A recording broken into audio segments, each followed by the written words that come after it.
तीन अपक्ष उमेदवारांचा महायुतीचे उमेदवार संदीपान भुमरे यांना पाठिंबा। तीन अपक्ष उमेदवारांचा महायुतीचे उमेदवार संदीपान भुमरे यांना पाठिंबा। प्रचार समाप्तीपूर्वी पत्रकार परिषदेत केले जाहीर। आम्ही वेळेवर आल्याने काय घडलं मला माहीत नाही। मी माहिती घेतली असता त्यांना 9 वाजता परवानगी असताना ते मुद्दाम होऊन ते 12 वाजेपर्यंत थांबले। त्यांचे लोक किती होते त्यामुळे चिडचिड केली। हातात दारूच्या बाटल्या ही त्यांची संस्कृती आहे हे विकासावर बोलले नाहीत। खैरे यांच्याकडे काही मुद्दे नाहीत, खैरेंकडे पुढे आहेत, त्यांना शोभते का असे भस्म करण्याची भाषा। त्यांच्या पायाखालची वाळू सरकली। त्यांचा पराभव अटळ आहे। त्यांचे संतुलन बिघडले असून त्यांच्यावर रुग्णालयात उपचार करावे लागणार आहे। 4 जूनला उमेदवारांनी नियम पाळले नाहीत, त्यांना पाळले पाहिजे ना ही का? प्रचारासाठी लोक आले हा निवडणुकीचा भाग आहे। खैरे यांच्या होर्डिंगवर शिवाजी महाराज यांचा फोटो नाही। संजय शिरसाट ऑन उद्धव ठाकरे। उद्धव ठाकरे यांना प्रेस्टेशन आलंय, पराभव दिसत असल्याने ते माकड चाळे करत आहेत। उद्धव ठाकरे यांनी शिवाजी महाराज यांचा फोटो होर्डिंगवर लावला नाही, त्यामुळे यापुढे त्यांनी बॅनरवर औरंगजेबाचा फोटो लावावा। ब्युरो रिपोर्ट, तेज मराठी न्यूज। सकाळी जो प्रकार घडला तर मी शिरसाटजी आम्ही अगदी वेळेवरती झालो। कुठं अगोदर काय घडलं काय नाही हे मला माहीत नाही आणि कोणालाच माहीत नाही। मला तर माहीतच नाही। मी तुमच्या समोरच तिथं आलो, गाडीतून उतरलो, पण मला एक माहिती घेतली, मला माहिती मिळाली त्यांना जी परमिशन होतं त्यांना 9 वाजेचं होतं। मला एक सांगा, त्यांची त्यांना परवानगी ती 9 वाजल्यापासून होती आणि आम्ही आलो किती वाजता? 12 वाजता। मग आपल्याला 11ची परवानगी होती आणि आम्ही तिथं 12 वाजता आलो, तरी मुद्दाम म्हणून क्रांती चौकला 9 वाजल्यापासून तर 12 वाजेपर्यंत थांबले। तर लोकच येईना, मग त्याच्यामुळे ते चिडचिड करायला लागले आणि चिडचिड करून मला एक सांगायचं की चिडचिड करून निवडणूक लढत नसते। आम्ही शांततेत घेतलं, मला सगळ्या शांततेत घेतलं। तुम्ही बघितलं असेल त्यांची किती लोक होती, त्यांनी जी रॅली काढली ती किती लोक होते, त्याच्यामुळे ते चिडचिड करीत होते। म्हणून मला सांगायचं की आम्ही काही तक्रार वगैरे काही तक्रार देणार नाही आम्ही, कारण आपल्या दारूच्या बाटल्या घेऊन काय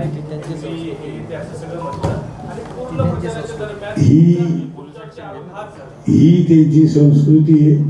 तुम्हाला सांगतो, मला या बाबतीत बोलायचं नाही। मी उत्तर त्यांना 4 तारखेला देईन, जूनला। किती? 4 जूनला।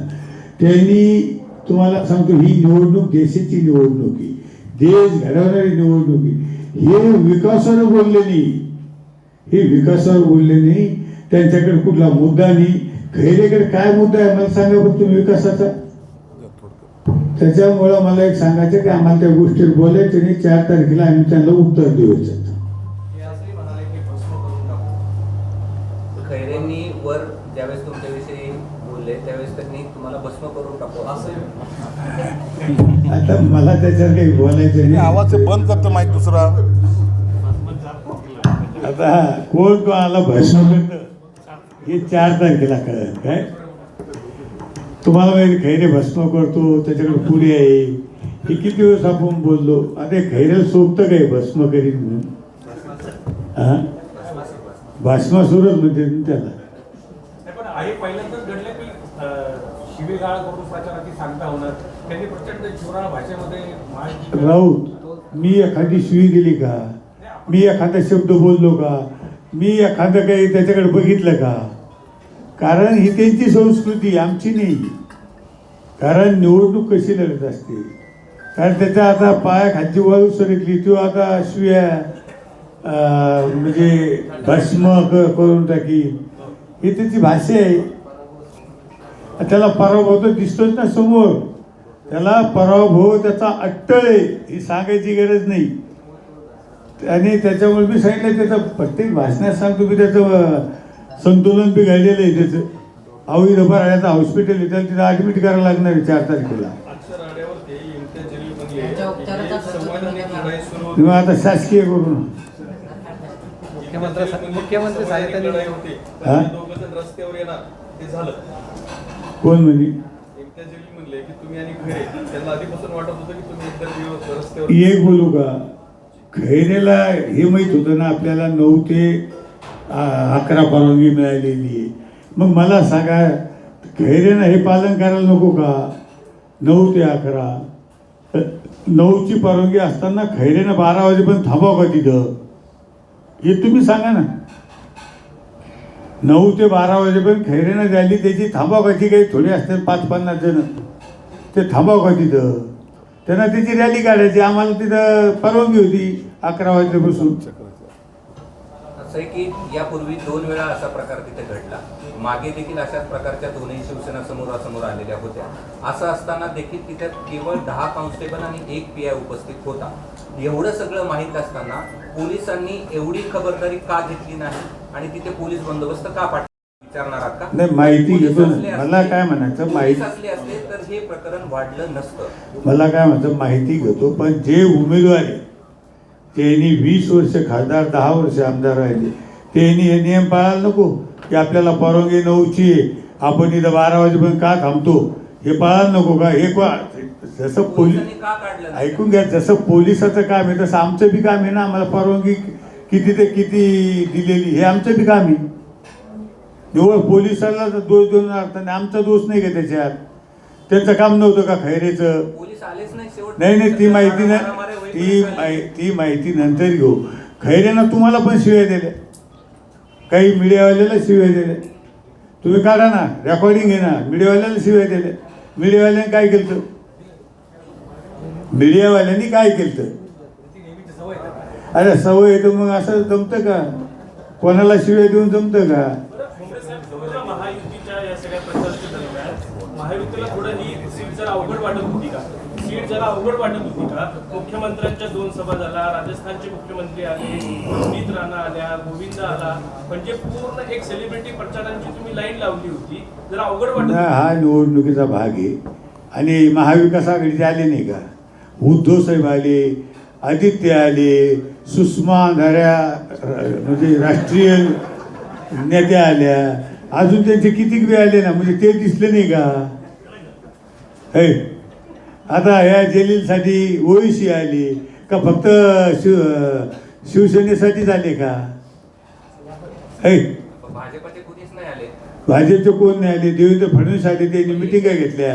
देवेंद्र फडणवीसांनी सभा घेतली नाही. ऐकून घ्या. एकही भाजपच्या नवनीत राणा आज वगळल्या तर एकही मला सांगा, नवनीत राणा आल्या, मी मंत्री ऐकून आहे घ्या. ना, हे मंत्री स्वतः मंत्री फिरतोय आहे ना. आणि इथं 24 तास भागवत फिरतोय मी. भागवत करा. स्टार प्रचारक आहे मेन डॉक्टर साहेब दोघेही. मला सांगा, स्थानिक स्थानिक आपल्याला मंत्री आहे ना, केंद्रीय मंत्री आहे, स्थानिक मंत्री आहे. केंद्रीय मंत्री पण बाजूला होते तिथे पण ते आले, रौसद दानवे आली. त्यांच्या तिथे झाल्या ना मोठ्या सभा. अहो त्यांनी एक मिनिट, तुम्ही त्याच्यात हे जाऊ नका. सगळे भाजपचे जे नेते स्टार प्रचारक ते इथे 24 तास असं नाही की आले आणि गेले. फडणवीसांनी बैठक घेतल्या भाजपचा कार्यकर्ता, निरोप काय दिलाय त्यांना काय कळलं नाही. निरोप बघा, निवडणुकीच्या काळामध्ये काम करा म्हटले. निवडणुकीच्या काळामध्ये एक स्ट्रॅटेजी ठरवावी लागते. प्रत्येकाचा वेळ हा महत्त्वाचा असतो. महाराष्ट्रातली प्रत्येक नेता ह्या संभाजीनगरला आलाच पाहिजे हा काही आग्रह करता येत नाही. म्हणून वेगवेगळ्या जबाबदाऱ्या वेगवेगळ्या ठिकाणी प्रत्येकजण नेता सांभाळत होता.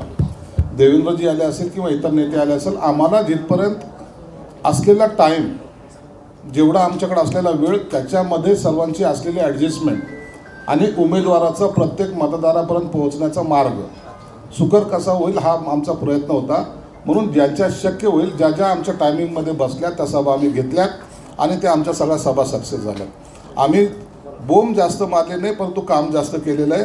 कालची सभा जर पाहिली असेल तर त्याचं चित्र तुम्ही पाहिलेलं आहे की खाली अर्धी सभा ती खाली गेलेली आहे. आताही आम्हाला जे तयारी जी आम्ही पूर्वतयारी केली होती त्यांना त्याबद्दल आमचं समाधान आहे. मग सर्वच नेते आले असते तर बरं झालं असतं. ही जरी आमची इच्छा असली तरी आमच्याकडे टाईमचं बंधन होतं. म्हणून कोण आलं कोण गेलं याला न पाहता प्रत्येकाने येऊन आपलं योगदान दिलं एवढं मात्र निश्चित आहे. अनेक तालुक्याचे आता आमदार तिकडे बसलेले आहेत, ते आमदारसुद्धा निरीक्षक भाजपचे आमदार आहेत.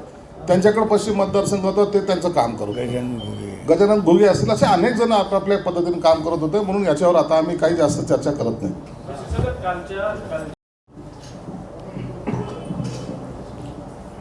लोकसभेच्या प्रचाराचा हा शेवटचा दिवस. खऱ्या अर्थानं महायुतीने गेल्या काही दिवसामध्ये जो काही प्रचार केला त्याची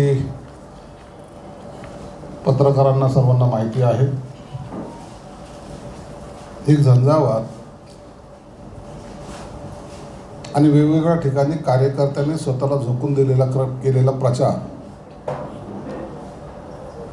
खऱ्या अर्थानं लोकसभेचा प्रचार करत असताना जे मुद्दे प्रामुख्याने आम्हाला जे अपेक्षित होते विरोधकाकडून येण्याचे ते न येता त्यांनी प्रचार हा वैयक्तिक पातळीवर घेऊन गेले आणि आम्ही प्रचार हा विकासाच्या दृष्टिकोनातून आम्ही काय करणार आहोत किंवा पंतप्रधानांनी काय केले किंवा आता येणाऱ्या खासदारांकडून काय अपेक्षा आहे यावर आम्ही सर्व जनतेमध्ये गेलो.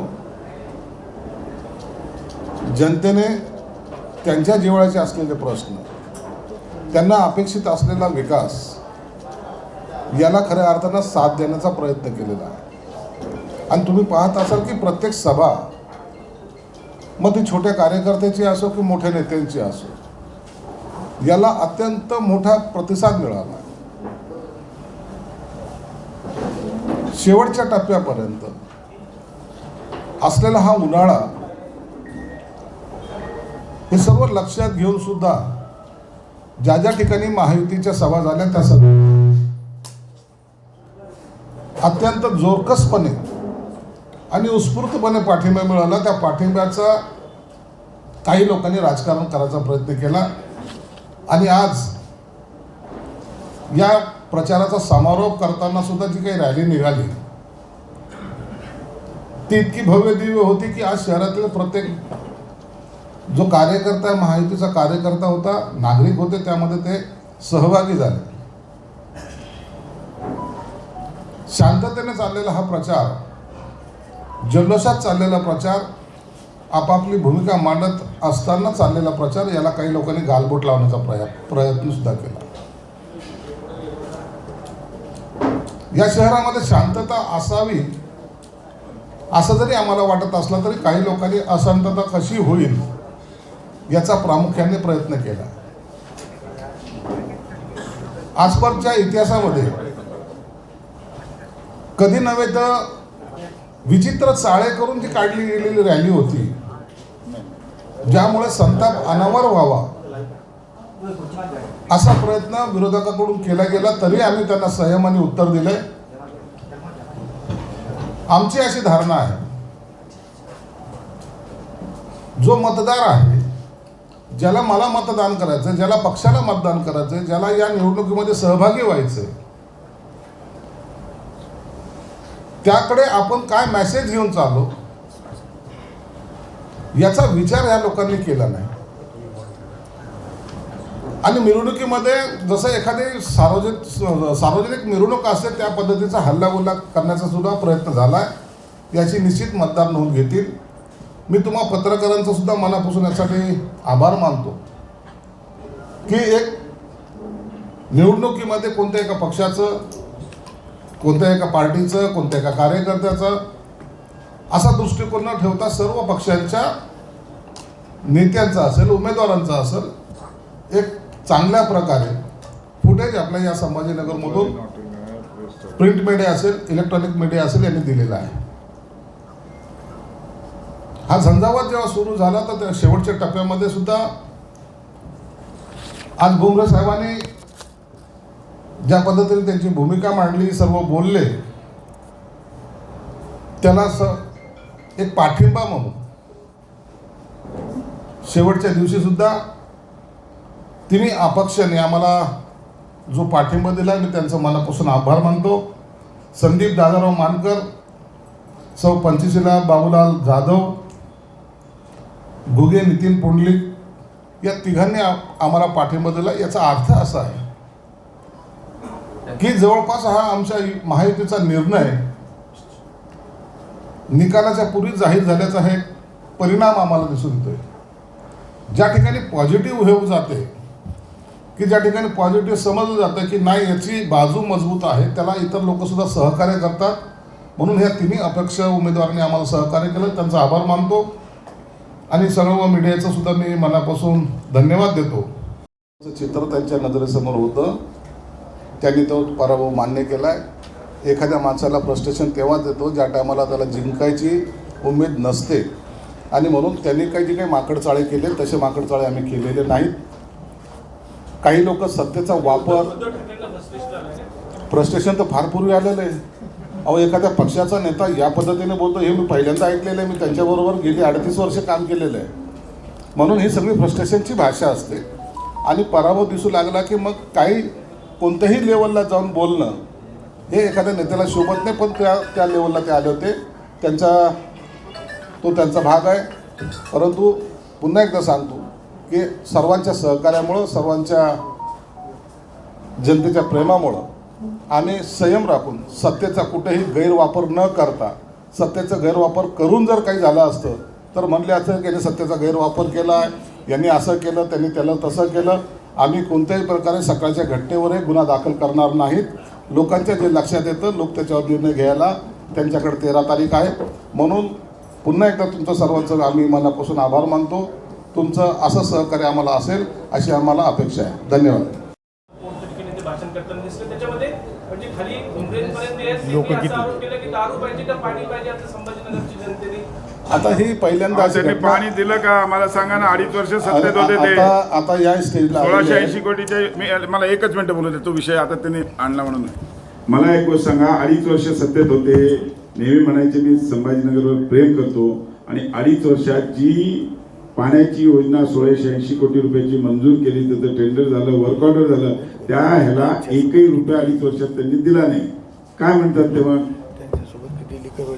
याचं उत्तर त्यांनी संदीपान भुमरे सरजी त्यांना मी माझा निस्वार्थ जाहीर पाठिंबा देऊ करते आणि मला गर्व वाटतोय की भारताच्या विकासाच्या एका वाटचालीमध्ये मी माझं मत मला मिळालेले मतदान वाया न जाता त्याचा काहीतरी उपयोग एका चांगल्या सरकारच्या निर्मितीसाठी होईल याचा गर्व वाटतो. जास्त काही बोलत नाही. जय भीम, जय शिवराय, जय महाराष्ट्र. काल मी आपले जे हिंदुत्ववादी प्रकार विचार आहेत आपल्या शिवसेनेचे, बाळासाहेबांच्या हक्काच्या शिवसेनेचे आणि जी भाजपा आहे आपली आमच्या नरेंद्र मोदी साहेबांची, गोपीनाथ मुंडे साहेबांची, त्या भाजपाचे जे विचार आहेत त्या विचारांना अनुसरून पाठिंबा जाहीर करतोय आणि आत्ताच अभिनंदन करतो सगळ्यांसमक्ष की संदीपान भुमरे साहेब हे प्रचंड बहुमताने निवडून आलेले आहेत. त्याबद्दल धन्यवाद. आचारसंहिता म्हणजे आता निवडणुकीचा प्रचाराचा आपल्याला वेळ होता तो आता 5चा होता, आता 6चा. तर आता हे बोर्ड वगैरे जे आपले डिजिटल बोर्ड लावलेली हे 6 वाजता उतरले जाते. खैरेची शहरात बोर्ड लागलेली, खैरेंनी इतके बोर्ड लावलेले त्याच्यावर फक्त बाळासाहेब ठाकरे, आदित्य ठाकरे आणि उद्धवसाहेब ठाकरे यांचा फोटो आहे. खैरेने का नाही शिवाजी महाराजांचा फोटो त्याच्यात टाकला? याच्या आधी कधी झालं होतं का असं की शिवाजी महाराजांचा फोटो टाकला नाही त्यांनी? एकही बॅनरवर त्याच्या मोठमोठ्याने एकही याच्यात शिवाजी महाराजांचा फोटो त्याच्यात नाही. हे आपण त्याला विचारलं पाहिजे कशामुळे नाही टाकला. चल धन्यवाद. तुम्ही विचारलं पाहिजे ना का टाकला नाही. आमचं हे मत आहे. तुमचा काय अभ्यास आहे? आमचा काय अभ्यास आहे म्हणजे आतापर्यंत टाकत होते, आता का टाकला नाही हे आम्ही तुम्हाला विचारतो. शिवाजी महाराजांच्या नावाने राजकारण करणाऱ्यांनी आता शिवाजी महाराजांचा सुद्धा त्यांना विसर पडला हा त्याचा अर्थ होतो. इतर वेळेला महाराजांना वापरणे किंवा महाराजांच्या नावाचा वापर करून घेणे, जय भवानी जय शिवाजीच्या घोषणा देणे, ह्या ज्या बेंबीच्या देठापासून देत होते आता त्यांना शिवाजी महाराजसुद्धा नकोसे वाटत आहेत. त्यांनी आता उद्याच्या निवडणुकीमध्ये किंवा पुढच्या कार्यक्रमामध्ये शिवाजी महाराजांचा फोटो जर तुम्ही काढतायत तर तिथं तुम्ही औरंगजेबाचा फोटो लावा आणि प्रचार करा. काँग्रेसची साथ घेतल्यामुळे त्याच्यामुळं त्याला सांगतो तेच सांगायचं ना. तुम्ही म्हणजे हा विषय तुम्ही घेत नाही ना. मी सांगितलं तर क्लिअर. चल चल बस बस ओके. एक भरत कदम उमेदवार आहेत देशाचे पंतप्रधान आदरणीय नरेंद्रजी मोदी साहेब यांच्या नेतृत्वाखाली आणि त्याचबरोबर आपल्या राज्याचे लोकप्रिय मुख्यमंत्री माननीय नामदार एकनाथरावजी शिंदे साहेब, उपमुख्यमंत्री माननीय नामदार देवेंद्रजी फडणवीस साहेब, उपमुख्यमंत्री माननीय नामदार अजितदादा पवार साहेब या सर्वांच्या या महायुती सरकारनं यांना बिनशर्त मी पाठिंबा देत असल्याच्या अगोदर मी या ठिकाणी माझ्या वतीनं आणि समाजाच्या वतीनं विनंती करेल की आपल्या या समाजासाठी अबकड वर्गवारी आरक्षणाचा विषय या ठिकाणी प्रलंबित आहे. तर ते तुम्ही थोड्यामध्ये सांगा ना. एकच मिनिट. भाषण नको कोण भाषण नाही करता ठीक आहे. तर या ठिकाणी नंतर मी बोलेल या मुद्द्यावरती. मी या ठिकाणी या महायुती सरकारला मी